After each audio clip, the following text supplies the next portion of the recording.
नमस्कार मित्रांनो, आरोग्य विभागामार्फत नवी मुंबई महानगरपालिकेत नवीन भरती निघालेली आहे। सरकारी नोकरीची संधी आली आहे, ती पण अगदी नवी मुंबईतच। चला तर मग पटकन पाहूया या भरतीची पूर्ण माहिती। त्यापूर्वी चॅनलवर नवीन आहात तर सर्वात लवकर अपडेटसाठी चॅनलला सबस्क्राइब करून घ्या आणि बेल आयकॉन चालू करायला विसरू नका। या भरतीत आरोग्य विभाग, staff nurse, medical officer, ANM, GNM आणि फार्मासिस्ट अशा विविध पदासाठी अर्ज मागवले गेले आहेत। पात्र उमेदवारांनी अर्ज नक्की भरावा। पदाची सविस्तर माहिती, शिक्षण पात्रता, वयोमर्यादा आणि अर्जाची शेवटची तारीख याबद्दल सविस्तर माहिती पाहूया। नवी मुंबई महानगरपालिका एकात्मिक आरोग्य कुटुंब कल्याण सोसायटी, राष्ट्रीय नागरी आरोग्य अभियान यांच्या मार्फत ही जाहिरात प्रसिद्ध करण्यात आलेली आहे। तर वैद्यकीय अधिकारी पूर्णवेळ व वैद्यकीय अधिकारी अर्धवेळ यांच्यासाठी थेट मुलाखत असणार आहे। दिनांक 10/9/2025 रोजी ही मुलाखत घेण्यात येणार आहे मित्रांनो।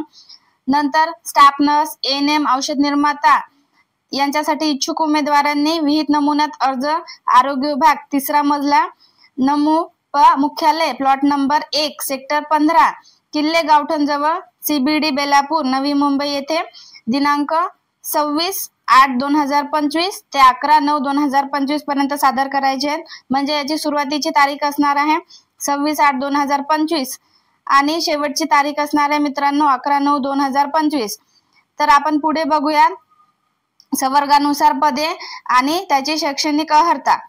तर या ठिकाणी बघा, पूर्णवेळ अधिकारी, वैद्यकीय आरोग्य अधिकारी यासाठी एकूण 10 पदे असणार आहेत आणि एकत्रित मानधन 60,000 रुपये असणार आहे।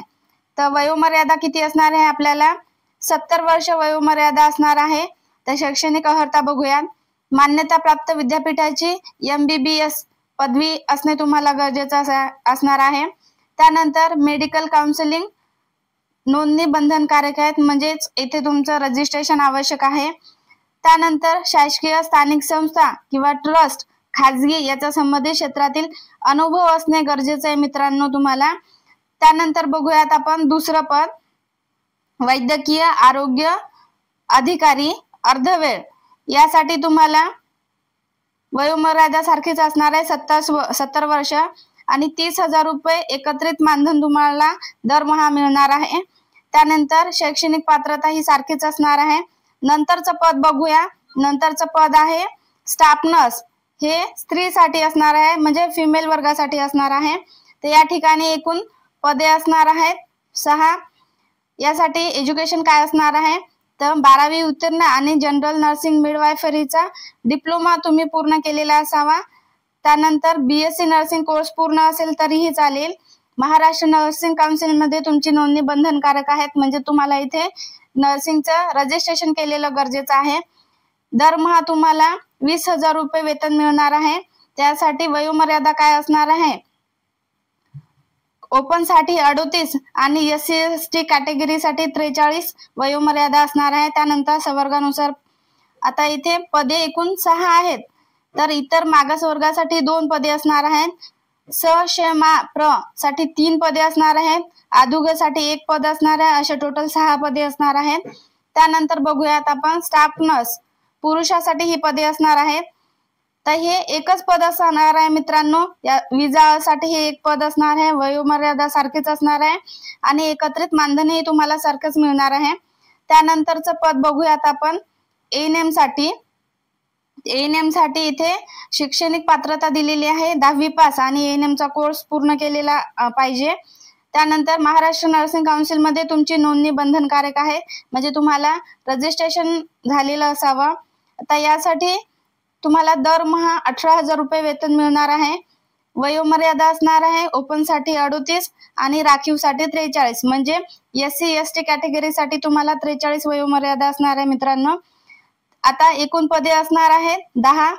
तर भज क साठी असणार आहेत 2 पदे, प्र साठी 6 पदे असणार आहेत आणि अधुग साठी 2 पदे, असे एकत्रित तुम्हाला 10 पदे असणार आहेत। त्यानंतर बघूयात आपण औषध निर्माता म्हणजे फार्मासिस्ट। फार्मासिस्ट साठी एकूण 3 पदे असणार आहेत।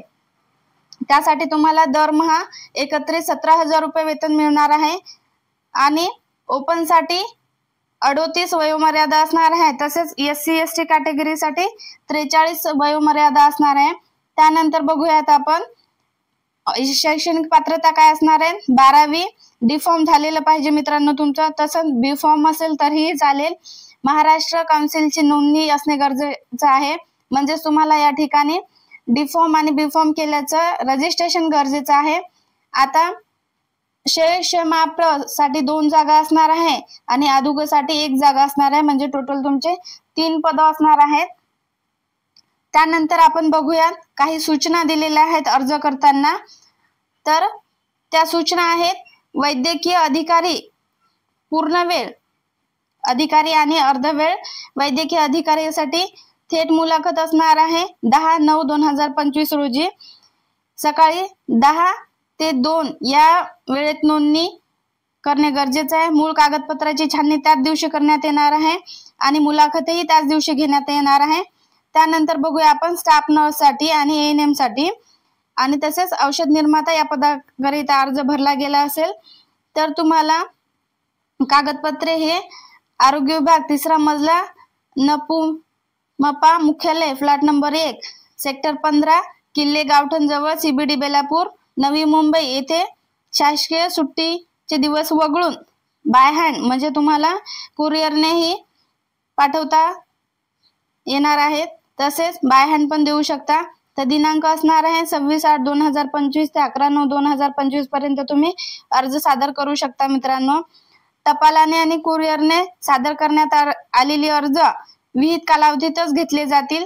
उशिरा प्राप्त झालेले अर्ज हे याची मान्यता नसणार आहे, म्हणजे तुम्हाला ते अर्ज पकडले जाणार नाहीत। त्यानंतर बघूया आपण अर्ज भरण्यासाठी काही सूचना दिलेल्या आहेत। तर त्या सूचना अशा आहेत, उमेदवार आपला सध्याचा पत्ता आणि कायमस्वरूपी पत्ता त्याने अर्जात नमूद केलेला असावा। तसेच अर्जामध्ये उमेदवाराने स्वतःचा वैध मोबाईल नंबर ईमेल ID नमूद करणे गरजेचे आहे। तसेच पदभरतीबाबत पात्र ठरणाऱ्या उमेदवारांनी ची यादी आणि पदभरती बाबतच्या आवश्यक सूचना सुधारणा वेळोवेळी तुम्हाला NMMC.gov.in या संकेतस्थळावर वेळोवेळी प्रसिद्ध केल्या जातील, त्या थ्रू तुम्हाला ही माहिती देण्यात येणार आहे मित्रांनो। त्यानंतर बघूया आर्थिक दृष्ट्या दुर्बल घटकाकरता म्हणजेच EWS साठी उमेदवार असेल तर शासन निर्णय सामान्य प्रशासन विभाग राउदो 40/19 क्रमांक 31/16 दिनांक 12/2/2009 व दिनांक 31/5/2021 न्या विहित करण्यात आलेले प्रमाणपत्र सादर करणे गरजेचे आहे तुम्हाला। त्यानंतर मागासवर्गीयासाठी अर्ज आरक्षणानुसार सादर करायचे असल्यास अर्जासोबत जात प्रमाणपत्र जोडणे गरजेचे आहे। अर्जाविरुद्ध कोणतीही फौजदारी गुन्हा झालेला नसावा याबाबत हे हमीपत्र तुम्हाला देणे गरजेचे आहे मित्रांनो। त्यानंतर शैक्षणिक अर्हता तुम्ही ज्या कॅटेगरीसाठी अर्ज भरत आहात त्या कॅटेगरीचे तुम्हाला प्रमाणपत्र सगळे जोडणे आवश्यक आहे आणि ते अचूक असावे हे बघणे गरजेचे आहे। नंतर बघूया इथे अनुभव मागितलेला आहे, त्या अनुभव तुम्हाला प्रायव्हेटचा शासकीय किंवा निमशासकीय असा अनुभव कोणताही चालेल, पण तसे प्रमाणपत्र तुम्हाला अर्जामध्ये नमूद करायचे आहे। सोबतच तुम्हाला त्या प्रमाणपत्राची प्रत जोडणे गरजेचे आहे मित्रांनो। तुम्हाला या ठिकाणी शैक्षणिक अर्हतेसोबत MSc चे प्रमाणपत्र जोडणे गरजेचे आहे। नंतर लहान कुटुंबाचे प्रमाणपत्र हेही तुम्हाला जोडणे गरजेचे आहे, कारण लहान कुटुंबाची अट ही 2020 पासून लागू करण्यात आली आहे। दिनांक 23/7/2000 पासून 2 पेक्षा अधिक ह्यात मुलं असणारे उमेदवार राष्ट्रीय आरोग्य अभियानाच्या पदभरतीसाठी अर्ज करण्यास पात्र ठरणार नाहीत। नंतर तुम्हाला आपला स्वतःचा फोटो आणि स्वाक्षरी ही अचूक नमूद करायची आहे। आता निवड प्रक्रिया कशी असणार आहे ती बघूया। वैद्यकीय अधिकारी पूर्ण वेळ व अर्धवेळ या पदाकरिता थेट मुलाखती असणार आहेत। स्टाफ नर्स ANM आणि औषध निर्माता या पदाकरिता गुणांकन पद्धतीनुसार उमेदवाराची निवड करण्यात येणार आहे मित्रांनो। म्हणजेच तुम्हाला या ठिकाणी कोणतीही एक्झाम द्यायची नाहीये, तसेच तुमची मुलाखतही होणार नाहीये। फक्त गुणांकन म्हणजे तुमच्या फर्स्ट इयर आणि सेकंड इयरच्या प्रमाणपत्र मिळून जेवढे पर्सेंटेज होतात त्याची पर्सेंटेज काढणार आहेत आणि अंतिम तुम्हाला सिलेक्शन करण्यात येणार आहे। त्यानंतर तुम्हाला काही सूचना दिलेल्या आहेत, त्या सूचना बघूया। सदर पदभरती प्रक्रियेबाबतच्या सर्व आवश्यक सूचना व माहिती आरोग्य विभागाच्या अधिकृत संकेतस्थळावर म्हणजेच तुम्हाला इथे nmmc.gov.in या संकेतस्थळावर वेळोवेळी देण्यात येणार आहे। त्यानंतर खाली तुम्हाला इथे अर्ज दिलेला आहे मित्रांनो। हा अर्ज तुम्हाला पूर्ण व्यवस्थित भरून त्यासोबत आवश्यक असणारी कागदपत्रे तुम्हाला जोडायची आहेत आणि तो टपालद्वारे किंवा बाय हँड तुम्हालाही दिलेल्या पत्त्यावर पाठवायचे आहेत। मित्रांनो, या पदासाठी कोणतीही एक्झाम घेतली जाणार नाही, म्हणून संधी सोडू नका। संपूर्ण जाहिरातीची PDF आपल्या टेलिग्राम चॅनलवर आणि व्हॉट्सअप चॅनलवर उपलब्ध आहे। तसेच टेलिग्राम चॅनल आणि व्हॉट्सअप चॅनलची लिंक आपल्या डिस्क्रिप्शन बॉक्समध्ये दिलेली आहे। सरकारी नोकरीची संधी रोज मिळत नाही, म्हणून नवी मुंबई भरती 2025 तुमच्यासाठीच आहे। अशाच भरतीच्या ताज्या अपडेटसाठी चॅनलला सबस्क्राईब करा, शेअर करा आणि लाईक करा। तसेच तुमच्या गरजू मित्रांपर्यंत हा व्हिडिओ नक्की पोहोचवा। धन्यवाद।